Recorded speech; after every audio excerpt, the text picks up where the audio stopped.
I'm Sharon, an architect by trade, but today I'm stepping into the role of a bride, brimming with excitement as I walk down the aisle.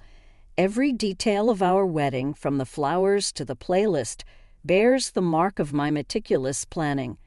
I've imagined this day as a scene plucked from a romance novel, a celebration of our love. At the altar stands Peter, my soon-to-be husband, an engineer with a practical, no-nonsense approach to life that complements my creative flair. Together, we've always felt like a perfect match, each enhancing the other's strengths. As I approach, I catch a glimpse of something troubled in his eyes, but I chalk it up to pre-wedding nerves. I overhear Peter's mother, Julie, whispering nearby, her gaze intense and unsettling despite her strained smile and compliments. The ceremony continues, but Peter's vows lack the usual warmth, and there's a tense pause before he finally says, "I do." During the ring exchange, Julie insists on capturing the moment with a photo, her words tinged with caution rather than celebration. At the reception, she offers backhanded compliments on my dress, highlighting its beauty while subtly critiquing its non-traditional style. I deflect to Julie's subtle criticisms about our wedding choices, but before the conversation could escalate, Peter intervenes politely, asking his mother for a moment along with me. His interruption seems like a defense of our decisions, yet his tone hints at a resignation, a lack of genuine support. It feels oddly out of place on what should have been a day of pure joy. Scanning the crowd for reassurance, I hope to find solace in the chaos of the wedding festivities. Yet deep down, I sense that something fundamental is wrong. The tension in the air is undeniable, and the red flags wave too boldly to ignore any longer.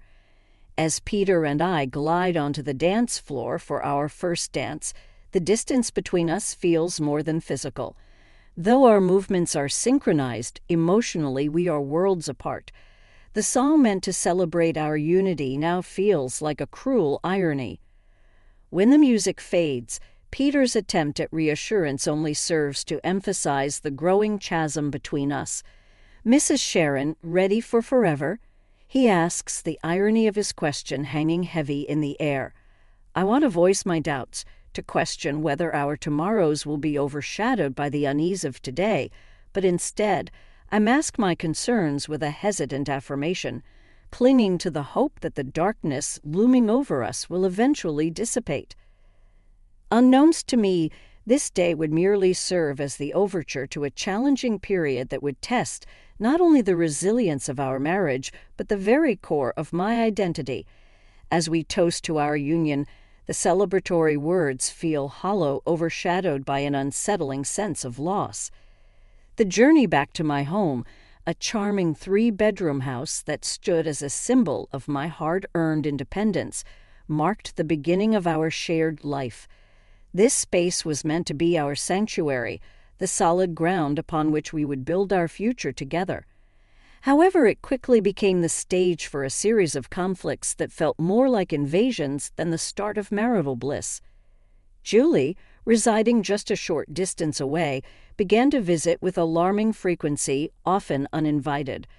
Her criticisms were relentless, targeting everything from my culinary endeavors to the decor of our home.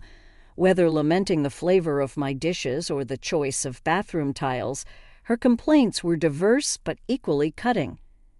Peter's attempts to mediate were feeble at best, appearing more for show than genuine protection. Julie's intrusions became a regular ordeal, each visit an opportunity for her to assert dominance through thinly veiled insults and critiques. The pivotal moment arrived one afternoon when Julie showed up with suitcases in hand, her intentions clear and her sense of entitlement palpable. This wasn't just another visit. It was an invasion, threatening to smother the life out of our fledgling marriage. "I'll be staying here now," she declared, breezing past me to deposit her luggage in my favorite cozy corner by the window, my haven for quiet reflection and reading. "This spot will suit me just fine," Julie proclaimed, her tone leaving no room for argument. I turned to Peter, my eyes pleading for him to intervene, to uphold the sanctity of our home. This was a decision we should have made together. Sensing an opportunity, I called Peter aside, my voice trembling. "This is our home. Shouldn't we have discussed this first?" His gaze met mine, devoid of the warmth and affection that once filled it. "Mom's getting older, Sharon. It's not right for her to be alone. She needs to be with family," he explained, emphasizing the word family in a way that made me feel like an outsider. "So I'm not family, is that what you're saying?" The words barely escaped my lips before tears welled up, a mix of hurt and frustration. Peter quickly responded, his patience wearing thin. "You know that's not what I mean. But I owe her this? What about us? What about what we owe to each other? We're supposed to be building our life together, not living with your mom," I argued, but it was as if I were speaking to a brick wall. My concerns, my feelings, seemed insignificant. And just like that, Julie's move into our home was decided, overriding my wishes. With Julie's arrival, the atmosphere in our home shifted dramatically. Every corner, once filled with our shared dreams, now bore the weight of tension and conflict. My tranquil reading nook was swallowed by her belongings. The kitchen became a battleground for her criticisms, and Peter, the man I married, seemed more aligned with Julie than with me.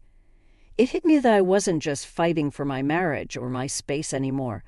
I was fighting for my sense of self, my dignity, and my peace. A nagging thought lingered. How had it come to this? How had my desires, my space, and my voice become secondary to Julie's preferences? The change was stark. My cherished nook became a symbol of Julie's intrusion, the kitchen a site for her relentless scrutiny, and my husband had transformed into a stranger siding with what felt like the opposing team. And this was only the beginning. Life, already challenging, spiraled into an unbearable nightmare as the oppressive atmosphere in our home mirrored the shrinking of my own space and voice. Adding to the mounting pressure, a discovery brought everything into sharp focus: the unmistakable presence of 2 blue lines on a pregnancy test, signaling a new life amidst the turmoil. This revelation intensified the situation, rendering the already dense atmosphere almost suffocating. Clutching the pregnancy test, my hands shook with a mix of anticipation and dread as I grappled with the realization that the stakes were now even higher. I had always imagined that discovering I was pregnant would be among the happiest moments of my life, filled with excitement and celebration. Yet, standing alone in the bathroom, tears welling in my eyes as I faced my reflection, I found this milestone felt more like a weighty burden. When I shared the news with Peter, his reaction felt disappointingly flat. "Well, that's something," he muttered, swiftly steering the conversation toward a renovation idea his mother had proposed. It became evident that Julie saw my pregnancy not merely as news, but as her new project. She took it upon herself to oversee every aspect, from my diet to the birthing plan, all under the guise of being helpful. Julie's interference quickly morphed into a form of control. She scrutinized every morsel I ate, casting judgmental glances at even the simplest meals, and questioning my weight management, despite my assurances that my diet was doctor-approved. As the pregnancy progressed, Julie's demands became increasingly outrageous. She asserted control over my home, expecting me to maintain it to her exacting standards, regardless of my condition. "Sharon, why isn't the living room clean yet?" she would demand from her perch in my once tranquil reading nook, now usurped as her headquarters for endless phone scrolling and TV watching. My pleas for rest fell on deaf ears, with Julie dismissing pregnancy as no excuse for laziness. Peter's silence during these exchanges only exacerbated the tension. His lack of support became glaringly apparent, particularly during a dinner that devolved into an argument over baby names. Julie's harsh critique of my chosen name was the final straw. "Enough, Julie. This is my child. and I will decide how to name them," I countered, my patience worn thin. Her response was one of indignation, as if my assertion of control over my own life was a personal affront. Peter's attempts at mediation, siding with his mother and dismissing me as emotional, widened a rift between us. I was left feeling more isolated than ever, trapped in a home that had become a battlefield where my voice seemed to matter less and less. It was no longer just about choosing a baby name. It was about reclaiming my autonomy, my dignity, and the sense of belonging that have been systematically eroded by Julie's overbearing presence. Staring at the reflection of my once gleamy wedding ring, I scarcely recognized the woman gazing back at me. A woman who was slowly losing everything she cherished, her sanctuary, her self-respect, and most agonizingly, her resolve to stand up for herself. In the midst of one of our tense confrontations, Julie, brimming with a vindictive sense of triumph, delivered a crushing blow that changed everything. She suggested that maybe I didn't belong in their family if I couldn't handle a simple family disagreement. Peter's response, or lack thereof, was perhaps the most agonizing part. His silence spoke volumes, conveying that my suffering wasn't just beginning. It had been my reality for far too long. Days blurred together as I navigated through a house that no longer felt like mine, holding on to the only beacon of hope left, the life growing inside me. Yet even the small solace felt threatened in the toxic environment I found myself in. The breaking point arrived on a chilly evening during another agonizing family dinner. Despite my efforts to prepare a flawless meal, Julie's criticisms were relentless, attacking everything from the seasoning to the preparation. Each comment chipped away at my already fragile confidence. But it was her next jab that pierced the deepest, questioning my ability as a mother based on my supposed failure to manage household chores. Peter's acquiescence was the final straw, pushing me past my breaking point. Fueled by a potent mixture of anger, resentment, and sheer desperation, I found my voice. Step it up. I've been carrying our child, managing our home, and enduring endless criticism from your mother, and you're telling me to step it up. The shock on their faces spoke volumes, but I was beyond caring. For too long I had allowed myself to be diminished and demeaned, but in that moment I reclaimed my voice. I'm done. I can't do this anymore. The clarity of my decision cut through years of suppression like a beacon light. It was a declaration of my refusal to endure any more disrespect or emotional torment. I was prepared to fight for myself, for my child, and for a future liberated from the shadows that had clouded my life. As I spoke, my voice trembled with emotion, yet I remained resolute in my stance. If this is your idea of family, then count me out. Leaving behind their stunned silence, I gathered only the essentials and made my way to the door, eager to escape the oppressive atmosphere. Julie, ever the provocateur, seized the moment to deliver her most cutting remark yet. "And where do you think you're going?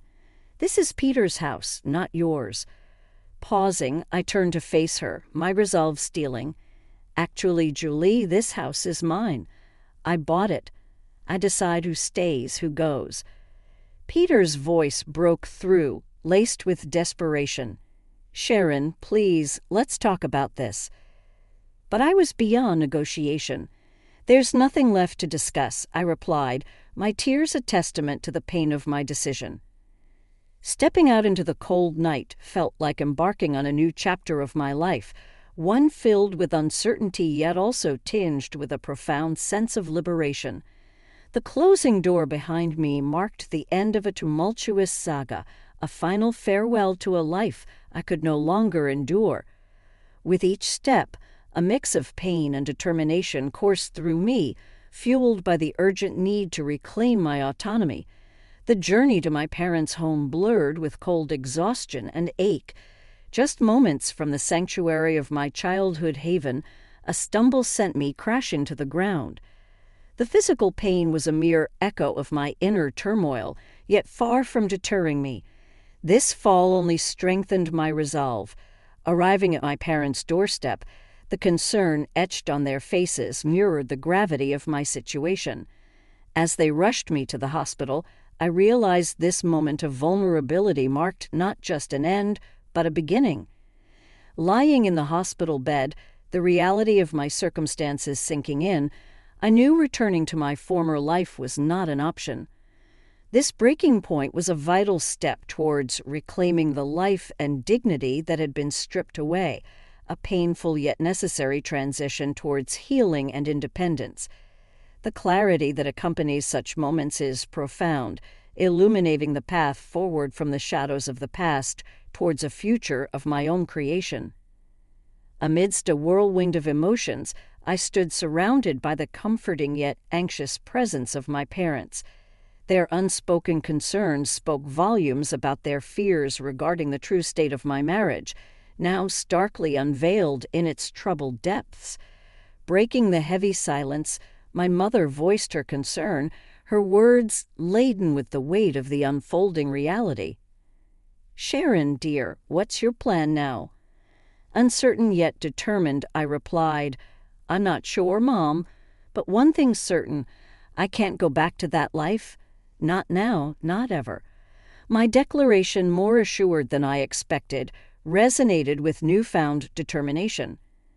My father, who had been pacing anxiously, paused to offer reassurance, emphasizing their unwavering support regardless of my decision. He urged me to consider not just my own future, but also the future of the life growing inside me. His words prompted a silent acknowledgement from me. My mind had been a battleground of uncertain scenarios, each fraught with the possibility of a fresh start. The unexpected buzz of my phone shattered my reverie, a message from Peter, a plea for communication. Yet to me his timing felt like a door long closed, his words unseen, left hanging in the void as I powered off my phone, a symbolic end to our dialogue. My next steps became clear, marked by action rather than words. Consulting a family lawyer became my first decisive act towards untangling the turmoil of my marriage. With the unwavering support of my parents, we navigated the cold legal breakdown of our union, discussing divorce, custody arrangements, and financial support. Despite the sterile nature of these discussions, they empowered me, marking the initial steps towards seizing control of my destiny and securing the well-being of my unborn child. Within a week, Peter and Julie received the formal notices, divorce papers for Peter, and an eviction notice for Julie from the home that was legally mine. Alongside these were demands for substantial child support and compensation for the emotional turmoil I had endured. Though drastic, these actions were imperative, severing the ties that had long bound me to a life of despair. When I eventually re-engaged with my phone, it was inundated with Peter's attempts to reconnect.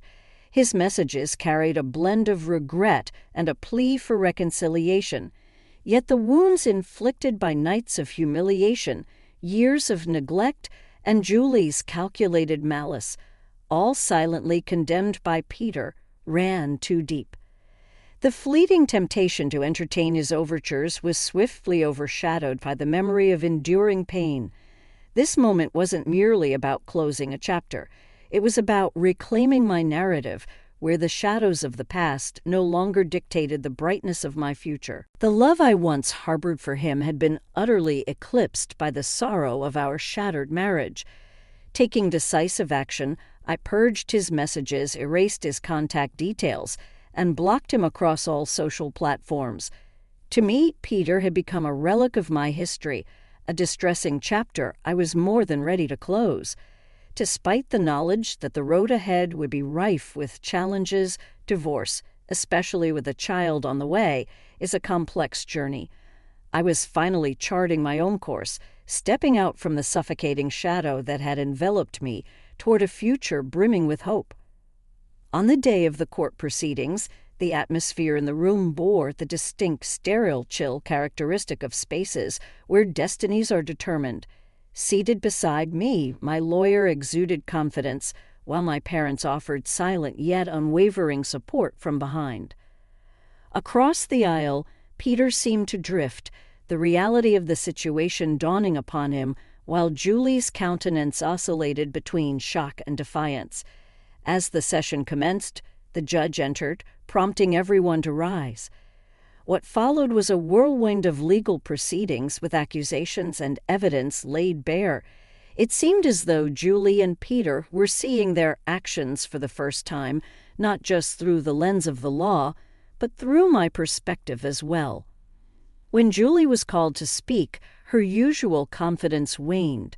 She attempted to justify her actions as concern for her son's well-being, but her explanation fell flat, especially under the judge's skeptical gaze.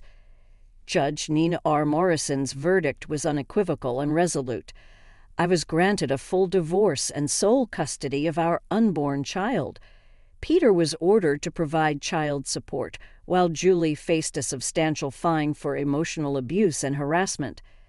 As the judge's gavel fell, a wave of liberation washed over me, tinged with a hint of melancholy. My marriage hadn't concluded with dramatic confrontations, but rather with the quiet shuffling of papers and the unwavering voice of justice. This chapter of my life was sealed shut, paving the way for a fresh start unburdened by the chains of the past. The price of my newfound freedom was one I never could have foreseen on the day I exchanged vows. Exiting the courtroom, Peter approached with a bewildered expression, expressing his remorse and disbelief at the unraveling of our lives. Yet as I looked into his eyes, I no longer saw my future, but rather a profound void where love once dwelled. I never envisioned this as our ending, Peter, but apologies can't undo what's been done, I asserted firmly, turning away to bid farewell to the past. Julie sought my gaze, perhaps in search of forgiveness or acknowledgement, yet I couldn't afford her that closure. She had taken too much from me, and I refused to grant her the satisfaction of witnessing the death of her impact on my spirit. Stepping into the embrace of the outside world, it felt as if life welcomed me with open arms, the sun shining brighter, colors more vibrant. It was as if I viewed the world through a new lens, unclouded by the shadows of turmoil. My mother's embrace and words of pride brought tears to my eyes. "You're truly free now, Sharon," she said, her emotion palpable. "I couldn't have faced this without you and Dad," I responded, feeling overwhelming gratitude for their unwavering support. That evening, in the tranquility of my home, now solely mine, I discovered a profound peace. Alone, yet far from lonely for the first time in what felt like an eternity, I was free to live by my own standards. The road ahead as a single mother appeared daunting, yet as I sensed my unborn child's gentle movements, a wave of confidence enveloped me. We would navigate this journey together. I was certain of it. The trials I had weathered brought me to this juncture of self-discovery. Though they left scars, they told a story of resilience, not surrender. Gazing toward the horizon, I was not merely propelled by circumstance, but propelled by choice. This realization filled me with a profound sense of empowerment, poised to embrace what lay ahead, not out of obligation, but from a place of deliberate determination. I recognized that this was the dawn of a significant new chapter.